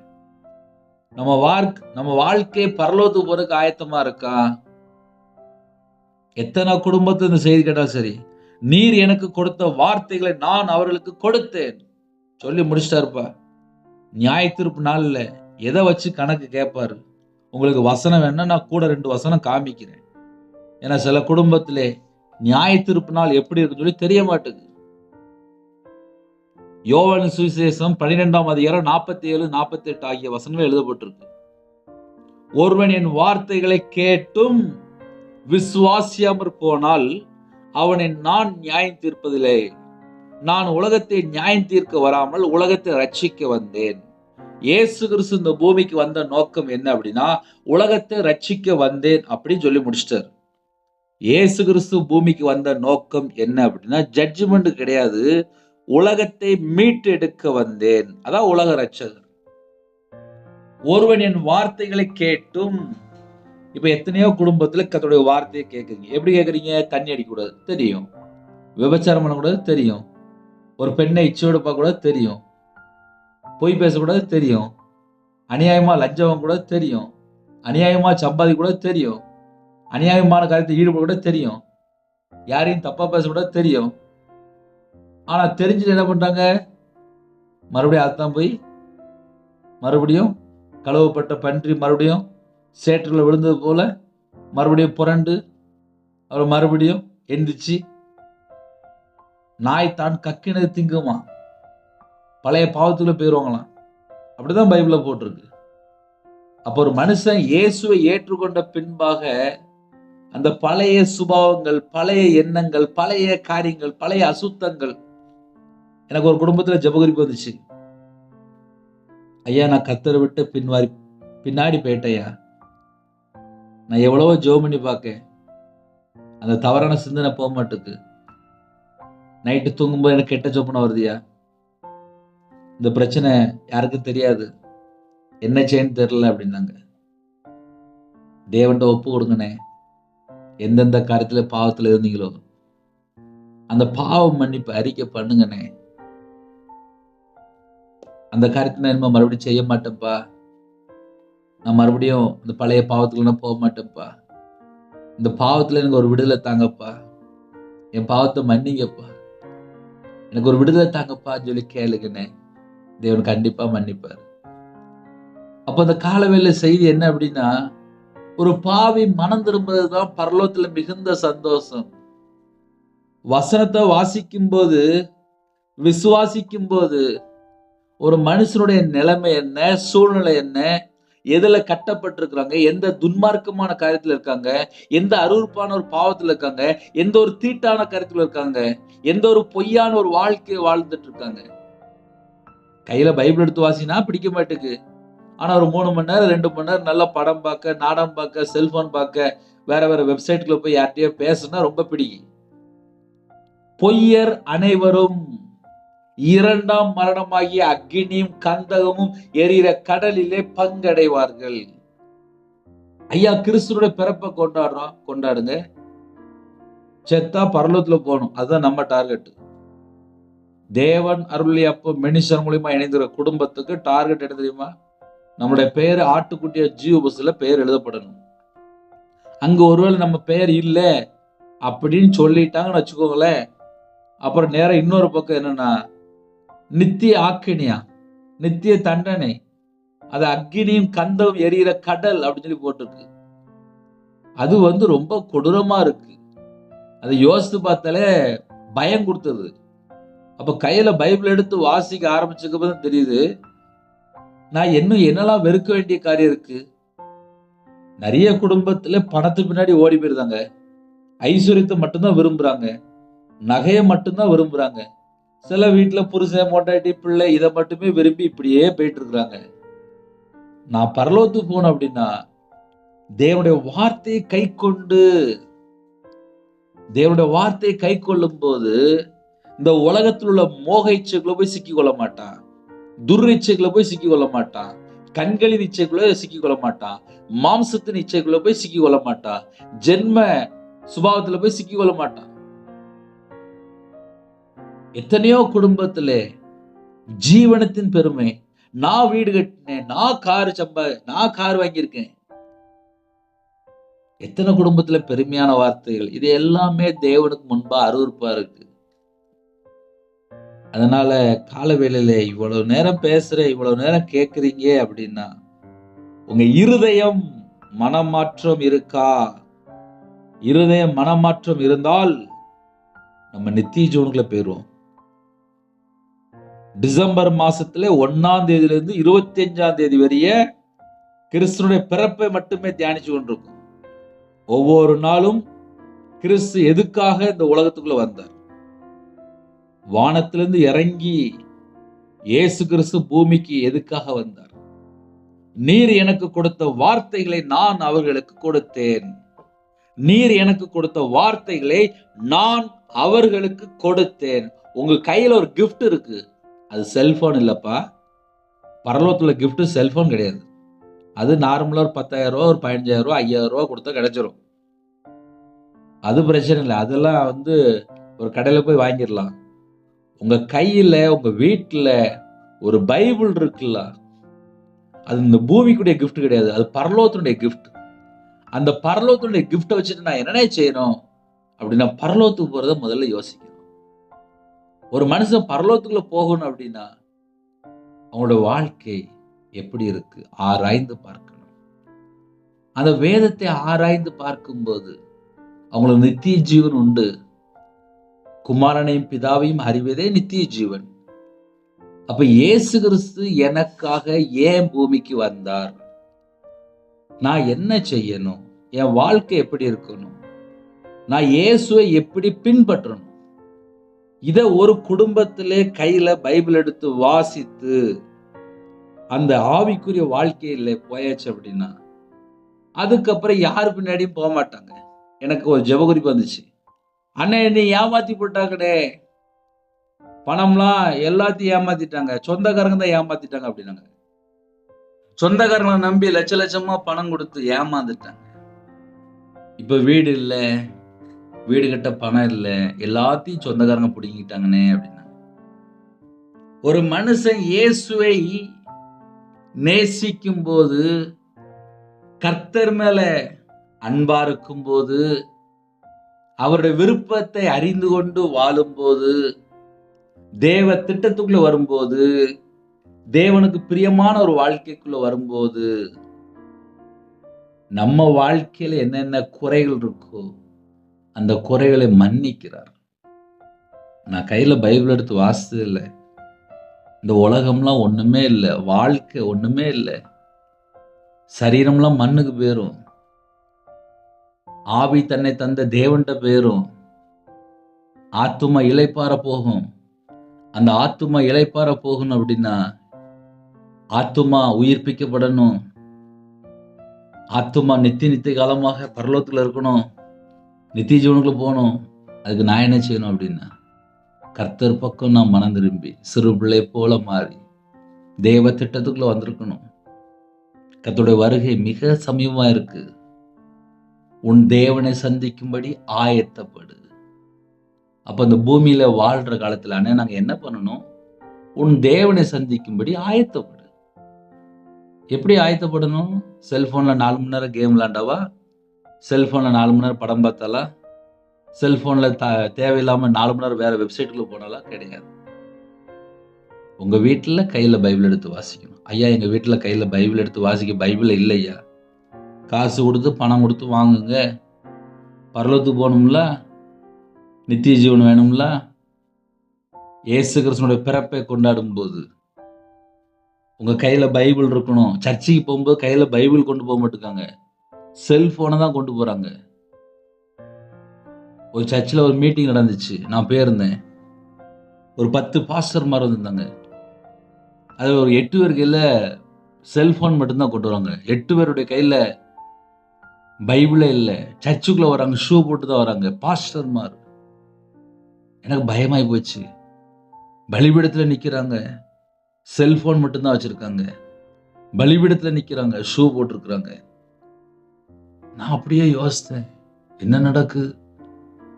சர்ச்சுக்குள்ள ஆல்டர்ல பலிபீடத்துல எப்படி ஷூ போட்டிருக்காங்க, கையில செல்போன் மட்டும்தான் வச்சிருக்காங்க, எப்படி பிரசங்கம் பண்ணுவாங்க? நான் யோசித்தேன்ப்பா. அதனால உங்க கையில பைபிள் இருக்கா? தேவனோட வார்த்தை இருக்கா? உங்க இதயத்துக்குள்ள தேவனோட வார்த்தை இருந்தால் நம்ம எல்லாரும் நித்திய ஜீவனுக்குள்ள போயிடுவோம். அந்த வசனத்தை கை கொள்ளணும். இல்லை பிரதர், நாங்கள் வசனத்தெல்லாம் நாங்கள் கை கொள்ள மாட்டோம், நாங்கள் இப்படியே தான் இருப்போம், நாங்கள் கையில் பைபிளாக எடுத்து வாசிக்க மாட்டோம், எங்களுக்கு அப்படி யாருமே சொல்லிக் கொடுக்கல. ஒருவேளை இந்த காலவேளையிலே இந்த செய்தியை கேட்டதுக்கு அப்புறமாவது உங்கள் வீட்டில் கையில் பைபிள் எடுத்து வாசிங்க. யோவான் எழுதின சுவிசேஷம் 12ஆம் அதிகாரம் 47, 48 ஆகிய வசனங்களிலே தெளிவாக எழுதப்பட்டிருக்கு. ஒருவன் என் வார்த்தைகளை கேட்டும் விசுவாசியாமற் போனால் அவனை நான் நியாயம் தீர்ப்பதில்லை. நான் உலகத்தை நியாயம் தீர்க்க வராமல் உலகத்தை ரட்சிக்க வந்தேன். அடுத்த வசனம் சொல்லிட்டாரு, என்னை தள்ளி. என்னை தள்ளி அப்படின்னா இயேசு கிறிஸ்துவை தள்ளி என் வார்த்தைகளை ஏற்றுக்கொள்ளாதவனை நியாயம் தீர்க்கிறது ஒன்று இருக்கிறது. நான் சொன்ன வசனமே அவனை கடைசி நாளில் நியாயம் தீர்க்கும். அப்ப அந்த கடைசி நாள்ல எது நியாயம் தீர்க்கும் அப்படின்னா கர்த்தருடைய வார்த்தை தான் நியாயம் தீர்க்கும். அந்த கர்த்தருடைய வார்த்தையை நம்ம எந்த அளவுக்கு நம்ம கை கொள்றோமோ அவன் என்றென்றைக்கும் மரணத்தை காண்பதில்லை. அவன் என்றென்றைக்கும் மரணத்தை காண்பதில்லை. என்றென்றைக்கும் மரணத்தை காண்பதில்லை. ஐயா, நான் நித்திய ஜீவனுக்குள்ள போகணும். அழகா போலாம். அழகா பரலோகத்துக்குள்ள போலாம். ஈஸியா போலாம். அதுக்கு நான் என்ன செய்யணும்? வசனத்தை கை கொள்ளணும். உண்மையா வாழ சொல்லியிருக்காரா? உண்மையா வாழுங்க. நீதி செய்ய சொல்லியிருக்காரா? நீதி செய்யுங்க. பரிசுத்தமா வாழ சொல்லியிருக்காரா? பரிசுத்தமா வாழுங்க. இதுதான் நம்ம கையில கொடுக்கப்பட்ட கிஃப்ட். அந்த கிஃப்ட் நம்ம கையில இருக்கு. அப்ப இயேசு கிறிஸ்து இந்த பூமியில பிறந்தார். அவர் நமக்கு என்ன கிஃப்ட் கொடுத்தார்? இன்னைக்குள்ள செய்தி, நீர் எனக்கு கொடுத்த வார்த்தைகளை நான் அவர்களுக்கு கொடுத்தேன். அவர்கள் அவைகளை ஏற்றுக்கொண்டு, எவைகளை? கர்த்தருடைய வார்த்தையை ஏற்றுக்கொண்டு, நான் உம்மிடத்திலிருந்து புறப்பட்டு வந்தேன் என்று நிச்சயமாய் அறிந்து நீர் என்னை அனுப்பினீர் என்று விசுவாசித்திருக்கிறார்கள். யோவான் எழுதின சுவிசேஷம் 17ஆம் அதிகாரம் 8ஆம் வசனத்தை முழுசா இப்பதான் நான் வாசிக்கிறேன். நீர் எனக்கு கொடுத்த வார்த்தைகளை நான் அவர்களுக்கு கொடுத்தேன். கையில பரிசுத்த வேதாந்தத்தை கொடுத்துட்டாரு. பரிசுத்தமா வாழ்றதுக்கு தேவன் கிருபையின் காலத்தை தந்துட்டாரு. மனம் திரும்பி வசனத்தை கை கொண்டால் நமக்கு நித்திய ஜீவன் ஆயத்தமா இருக்கு. நீர் எனக்கு கொடுத்த வார்த்தைகளை நான் அவர்களுக்கு கொடுத்தேன். வார்த்தையை கொடுத்துட்டாரு. அவர்கள் அவைகளை ஏற்றுக்கொண்டு, கர்த்தருடைய வார்த்தையை ஏற்றுக்கொண்டு, நான் உம்மிடத்தில் இருந்து புறப்பட்டு வந்தேன். பரலோகத்திலிருந்து இறங்கி இந்த பூமிக்கு புறப்பட்டு வந்தார். அதான் கிறிஸ்துனுடைய பிறப்பு. அப்ப கிறிஸ்துனுடைய பிறப்பு அப்படின்னா என்னென்ன அர்த்தம் அப்படின்னா, அவர் பரலோகத்திலிருந்து இறங்கி இந்த பூமியிலே நம்ம எல்லாரையும் பார்க்க வந்திருக்காரு. நம்மளை மீட்டெடுக்க வந்திருக்காரு. அது மாத்திரமல்ல, நம்ம கையில பரிசுத்த வேதாந்தத்தை தந்துட்டாரு. தேவனுடைய வார்த்தையை தந்துட்டாரு. வார்த்தையாகிய தேவன் இப்ப நம்ம இருதயத்துக்குள்ள இருக்கணும். நம்ம வாழ்க்கை வசனத்தின்படி கை கொண்டு நம்ம வாழ்க்கை வசனத்தின்படி இருக்குமானால் நமக்கு நித்திய ஜீவன். அதுதான் உண்மை. அப்ப இவ்வளவு நேரம் நாங்க செய்தி கேட்டோம் அப்படின்னா, பரலோகத்துக்கு போறது மட்டும் யோசிங்க. வீட்டில் உள்ள பிரச்சனை எல்லாம் அப்ப நாங்க என்ன செய்யணும்? தேவன் பார்த்துக்கிடுவார். ஒரு மனுஷன் 24 மணி நேரம் உயிரோட காணும், அது தேவன் கொடுத்த கிருபை. 8 மணி நேரம் 12 மணி நேரம் வேலை பார்க்குறீங்களா? போயிட்டு வாங்க. 14 மணி நேரம் வேலை பார்க்குறீங்களா? போயிட்டு வாங்க. உலகத்துக்குள்ள போகும்போது நம்ம என்ன யோசிக்கணும் அப்படின்னா, நான் தேவனுக்கு பிரியமானபடி வாழ்றேனா? நான் தேவனுக்கு பிரியமானபடி வாழ்றேனா? வேலை செய்கிற இடத்துல, வியாபாரத்தில், கம்பெனியில், ஆஃபீஸில், வெளிநாட்டில், எந்த நாட்டுக்குள்ள எந்த இடத்துல தான் சரி, நான் கர்த்தருக்கு பிரியமானபடி வாழ்றேனா? அதை ஒரு மனுஷன் கண்டுபிடிக்கணும். இதை கண்டுபிடித்தால் உங்களுடைய குடும்பம் ஆசீர்வதிக்கப்படும். அப்போ இன்னைக்கு செய்தி கர்த்தருடைய பிள்ளைகளுக்கு ஆசீர்வாதமாக இருக்கும். கொஞ்ச நேரம் எக்ஸ்ட்ரா பேசுன மாதிரி தெரியும். ஆனால் அதில் நிறைய புறஜாதிகள், கர்த்தரை அறியாதவர்கள், கையில் பைபிள் எடுத்து வாசிக்காம நிறைய பேர் இருக்கிறாங்க. அப்போ அவங்களும் இப்படிப்பட்ட வார்த்தையை கேட்கும்போது, ஒருவேளை கையில் பைபிள் இல்லாமல் இருந்துச்சு அப்படின்னா, ஆன்லைனில் பைபிள் புதுசாக வாங்கட்டும். பக்கத்தில் ஒரு சர்ச்சில் இல்லை விசுவாசிகிட்ட இல்லை பக்கத்தில் குடும்பத்தில் எனக்கு ஒரு பைபிள் தான் சொல்லி கேட்டு வாங்கட்டும்.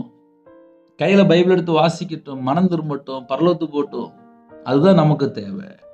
ஹல்லேலூயா. ஒரு சின்ன ஜெபம் பண்ணி முடிப்போமா? இருக்கிற இடத்துல கண்களை மூடி நாம் ஜெபம் செய்வோம். அன்பின் கர்த்தாவே, நன்றியோடு துதிக்கிற சுதிரம்பா. கொடுக்கப்பட்ட ஒவ்வொரு வார்த்தைக்கா ஸ்தோத்திரம். எங்க கூட நீங்க பேசியிருக்கிறீங்க. உங்க பாதத்தில் அர்ப்பணிக்கிறோம். உமக்கு பிரியமானபடி வாழ எங்களை தாழ்த்தி அர்ப்பணிக்கிறோம். எத்தனையோ தேசத்துக்குள்ள இருக்கிறாங்கப்பா. அவங்க இருக்கிற பகுதியிலே அப்பா கிறிஸ்துவோட பிறப்புக்கு ஆயத்தமாயிட்டு இருக்காங்க. டிசம்பர் மாசம் 25ஆம் தேதி அப்பா கிறிஸ்துமஸ் கொண்டாட ஆயத்தமா இருக்காங்க. சில வீட்டுல புது ட்ரெஸ் வாங்கிட்டாங்க, சில வீட்டுல என்ன புது ட்ரெஸ் வாங்கல. இதுதான்ப்பா என்னோட சூழ்நிலை. ஆனா எங்க இதயத்துக்குள்ள இயேசு கிறிஸ்து பிறந்திருக்கணும். அதுதான்ப்பா உண்மையான கிறிஸ்துமஸ். நீர் எனக்கு கொடுத்த வார்த்தைகளை நான் அவர்களுக்கு கொடுத்தேன். அந்த வார்த்தையை கொடுக்கதான்ப்பா பூமிக்கு இறங்கி வந்தீங்க. அந்த வார்த்தையை பெற்றுக்கொண்டு அந்த வார்த்தையை கை கொண்டால் அவன் என்றென்றைக்கும் மரணத்தை காண்பதில்லை. அந்த கிஃப்ட் எங்களுக்கு தாங்கப்பா. அந்த கிஃப்ட் எங்களுக்கு தாங்கப்பா. யோவான் 8:51 படி அவன் என்றென்றைக்கும் மரணத்தை காண்பதில்லை. அந்த கிஃப்ட் எங்களுக்கு தாங்கப்பா. நாங்க எல்லாரும் நித்திய ஜீவனுக்கு வரணும்ப்பா. அப்படிப்பட்ட கிஃப்ட் ஒவ்வொரு மேலையும் வைங்கப்பா. வசனத்தை கைக்குள்ளிற பிள்ளைலாம் மாறட்டும். எங்களுக்கு ஒரு பெரிய கிஃப்ட் தந்திருக்கீங்கப்பா. கையில பரிசுத்த வேதாகமம். உலகத்தை ரட்சிக்க வந்தீங்க, உலகத்தை மீட்டெடுக்க வந்தீங்க. நாங்க விசுவாசிக்கிறோம்ப்பா. எங்க கையில பரிசுத்த வேதம் தந்துட்டீங்க. அதன்படி எங்களோட வாழ்க்கை இருக்கு. கிருபை செய்யுங்க. இந்த நாளை ஆசீர்வதித்தாங்க. எத்தனையோ தேசத்துக்குள்ள இணைந்திருக்காங்க. எல்லாரையும் உங்களுடைய ஜீவனுக்குள்ள அர்ப்பணிக்கிறோம். பிதா, குமாரன், பரிசுத்த நாமத்துல முத்திரை போடுங்க. உங்க ரத்த கொட்டைகளை வேலடிங்க. எல்லா தேச ஜனங்களையும் கர்த்தர் மீட்டுக் கொள்ளுங்க. எல்லாருடைய பேரும் ஆட்டுக்குட்டியா ஜீவபுஸ்தகத்துல எழுதப்படணும்ப்பா. ஒரு பாவி கெட்டு போக கூடாதுப்பா. எல்லாரும் மனம் திரும்பி எல்லாரும் பாவ மன்னிப்பை பெற்றுக்கொள்ளும். அப்படிப்பட்ட கிருபைகளை தாங்க. யாரெல்லாம் ஜெபிக்கிறவங்களோ விசேஷமா புது எண்ணெயால் அபிஷேகம் பண்ணுங்கப்பா. எல்லா தேசம் சுவிசேஷம் அறிவிக்க கிருபை தாங்க. இந்த நாளிலும் எல்லா தேச ஜனங்களையும் கர்த்தர் பரிபூர்ணமா ஆசீர்வதிக்கணும்ப்பா. பரிபூர்ணமா ஆசீர்வதிக்கணும்ப்பா. பரிபூர்ணமா ஆசீர்வதிக்கணும்ப்பா. எல்லா தேச ஜனங்களையும் பரிபூர்ணமா ஆசீர்வதிங்க. பரிபூர்ணமா ஆசீர்வதிங்க. பரிபூர்ணமா ஆசீர்வதிங்க. இயேசு கிறிஸ்து ரத்தத்தினாலே, இயேசு கிறிஸ்து நாமத்தினாலே ஒவ்வொரு குடும்பமும் ஆசீர்வதிக்கப்படட்டும். ரீபா லபரபு ஷபலவல ஹூரபல ஹரதுரபல ரஹதுனே மிஹிபில ஹாஷதுனி மால ஹந்து டோரபல லீது ரீபா லபல ஹூரிபி சிபு ஷலப கபதுபிக்கேதுனா. சில குடும்பத்திலே உணர்வு அடைந்து மனம் திரும்ப வேண்டும் என்று கர்த்தருடைய பாதபிடலை தாழ்த்தி ஜெபித்து கொண்டிருக்கிறீங்க. உங்களுடைய ஜெபத்தை கர்த்தர் கண் நோக்கி பார்க்கிறார். ரீஹலபஹுரிபி ஜிபிஷாலபஹுரிபி லஹரது. சில குடும்பத்தில் என்னோட வாழ்க்கை மாயமான வாழ்க்கையா இருக்குன்னு சொல்லி நிந்தையோடு, அவமானத்தோடு, குழப்பத்தோடு, பிரச்சனையோடு ஐயோ இருக்கிறேனேன்னு சொல்லி யோசிச்சுட்டு இருக்கிறீங்க. இந்த நாளிலே கர்த்தர் தூக்கி எடுக்கிறார். மகளே, மகனே, உன்னை கர்த்தர் தூக்கி எடுக்கிறார்.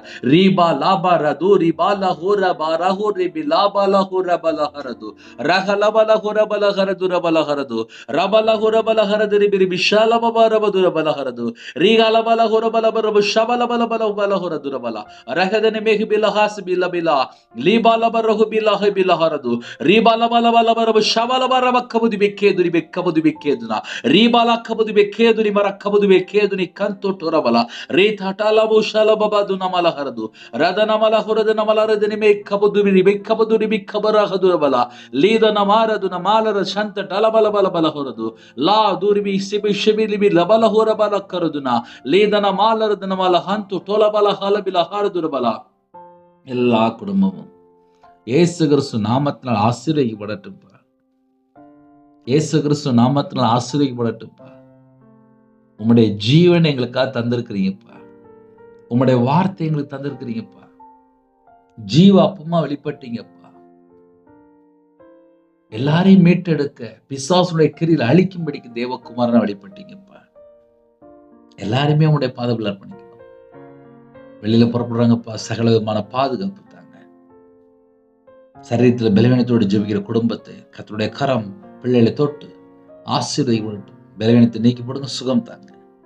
பிறந்த நாள், திருமண நாள் யாரெல்லாம் கொண்டாடுறாங்களோ கர்த்தர் 1000 தலைமுறைக்கு ஆசீர்வதிங்க. காலவேளையில் ஜெபித்த குடும்பம் ஆசீர்வதிக்கப்படட்டும். இந்த நாளிலும் இணைந்துகிற குடும்பங்கள் ஜீவ உசுர எழுதப்படணும்ப்பா. அந்த கிருபை எங்களுக்கு வேணும்ப்பா. இன்னைக்குள்ள எல்லா தேவைகளும் சந்திங்க. கற்பத்தினங்க ஜெபிக்கிறாங்கப்பா, கர்த்தர் ஆசீர்வதிங்கப்பா. மாசமா இருக்காங்க, ஆசீர்வதிங்க. டெலிவரி போறாங்க, ஆசீர்வதிங்க. திருமண தேவைக்கா ஜெபிக்கிறாங்க, வாசல் திறந்து விடுங்க. திருமணம் முடிந்ததுக்கு அப்புறம் குறைகள், குற்றங்கள் எல்லாவற்றையும் மன்னிச்சிருங்க. பரிசுத்தப்படுங்க, குடும்பம் ரட்சிக்கப்படுங்க, கிருபை செய்யுங்க. இந்த மாசத்தோட எல்லா தேவைகளும் சந்திக்கப்படட்டும். இன்னும் யாரெல்லாம் ட்ரெஸ் எடுக்காம இருக்காங்களோ கர்த்தர் வாசல் திறந்து விடுங்க. அப்ரோஜனமான ஊழியக்காரப்பா, தேவனார் இல்லையா அப்ப மினிஸ்டர் நம்முடைய பாதவில் அர்ப்பணிக்கிறோம்ப்பா. கர்த்தர் பொறுப்படுத்துவோங்க. இடம் வாங்க கர்த்தர் கிருபை செய்யுங்க. எல்லா தடைகளும் நீக்கி ஆசீர்வதிங்க. ஜெபிக்கிற குடும்பங்கள் ஆசீர்வதிக்கப்படட்டும். வேதத்தை தியானிக்கிற பிள்ளைகளா மாறட்டும். இருதய மனக்கண்கள் திறந்து விடுங்க. ஜெபிக்கிற பிள்ளைகளா மாறட்டும். உங்களுடைய கிருபையால் நிரப்புங்க. எல்லா குடும்பத்தையும் கர்த்தர் ஆசீர்வதிங்க. கர்த்தர் பொறுப்படுத்துங்க. உங்க ஜீவனுக்களை தாழ்த்தி விடுகிறோம். துதிக்கான மகிமை எல்லாம் உமருகே செலுத்துகிறோம். இயேசு கிறிஸ்து பிதாவே, ஆமென். தேவனுக்கு மகிமை உண்டாதாக. கர்த்தர் தாமே உங்களையும் உங்கள் குடும்பத்தையும் சகல காரியத்தையும் சம்பூர்ணமாக திருப்தியாக கர்த்தர் கொடுத்து ஆசீர்வதிப்பாராக. ஆமென். கர்த்தராகிய இயேசுவின் கிருபையும் பிதாவாகிய அன்பும் பரிசுத்தமுடைய ஐக்கியம் இப்பொழுதும் எப்பொழுதும் சதா காலங்களிலும் நம்மளோடு கொடுப்பதாக. ஆமென். கிறிஸ்துவில் பிரியமானவர்களே, என் பேர் ரவிராஜ். தேவனாரிலே அப்பம் பிரேயர் மினிஸ்டருக்காக ஜெபித்துக் கொள்ளுங்கள். ஜெபிக்க விரும்பினால் 9363064181 என்ற நம்பரை தொடர்பு கொண்டால் நாங்கள் உங்களுக்காக குடும்பத்துக்காக ஜெபிப்போம். அது மாத்திரமல்ல, திருநெல்வேலி பகுதியில் இருக்கிறோம், எனக்காக ஜெபித்துக் கொள்ளுங்கள். நாங்கள் இருக்கிற இடத்துல ஆலயத்துக்காக ஒரு இடம் வாங்குறதுக்காக ஜெபித்து கொண்டிருக்கோம். இடமெல்லாம் பார்த்தாச்சு, பல லட்சங்கள் ஆகுது. ஜெபித்துக் கொள்ளுங்கள். கர்த்தர் குடும்பத்தை அபரிதமாக ஆசீர்வதிப்பாராக. God bless you.